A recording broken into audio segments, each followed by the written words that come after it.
Nasir syntax group নির্বাচন পথে পথে। ত্রয়োদশ জাতীয় সংসদ নির্বাচনে জমে উঠেছে কেরানীগঞ্জের ভোটের মাঠ। প্রার্থীরা ব্যস্ত সময় পার করছেন নির্বাচন নিয়ে। ঢাকা ২ ও ৩ আসনে বেশ কয়েকজন বর্ষিয়ান ও গুরুত্বপূর্ণ রাজনীতিবিদ আসন্ন নির্বাচনে লড়বেন। তাই বুড়িগঙ্গার তীরে নির্বাচন উত্তাপ ছড়িয়ে পড়েছে। দেলোয়ার হোসেনের পাঠানো রিপোর্টে বিস্তারিত।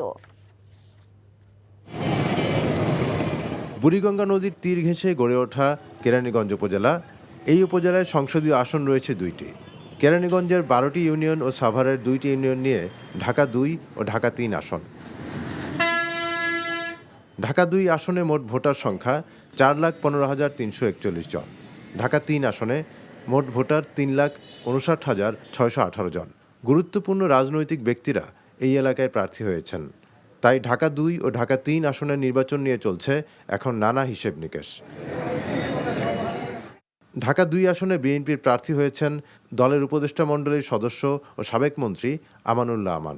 আর তার সাথে জামায়াতের প্রার্থী সাবেক সেনা কর্মকর্তা ও রাওয়া ক্লাবের সভাপতি কর্নেল আব্দুল হক।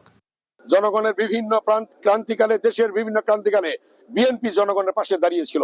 বিএনপি জনগণের পাশে ছিল, জনগণের পাশে থাকবে, এবং এটাই প্রত্যাশা জনগণের। সেই অনুযায়ী বিএনপি কাজ করছে। বাংলাদেশের তথা আমাদের এলাকাবাসী প্রত্যেকটা মানুষের, সাধারণ মানুষের আমি অধিকারকে সমুন্নত রেখে কাজ করব ইনশাআল্লাহ। এই প্রতিশ্রুতি আমি আপনাদেরকে দিচ্ছি।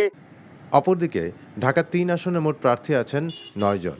এর মধ্যে মূলত বিএনপি ও জামায়াতের প্রার্থীর মধ্যেই ভোটের লড়াই হওয়ার সম্ভাবনা রয়েছে।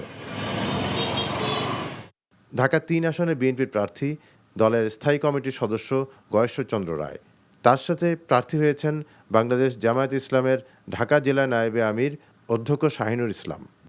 আমরা প্রশাসনের কাছে ফেভার চাই না, আবার আমাদেরকে ডিসফেভার করুক সেটাও চাই না।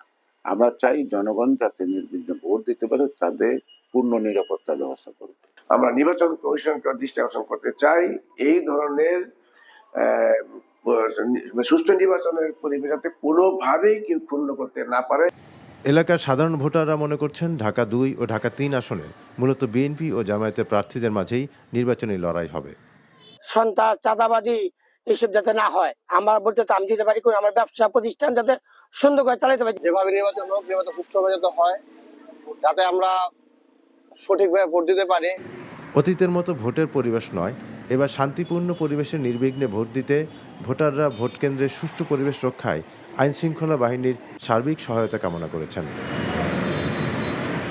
NTV news desk.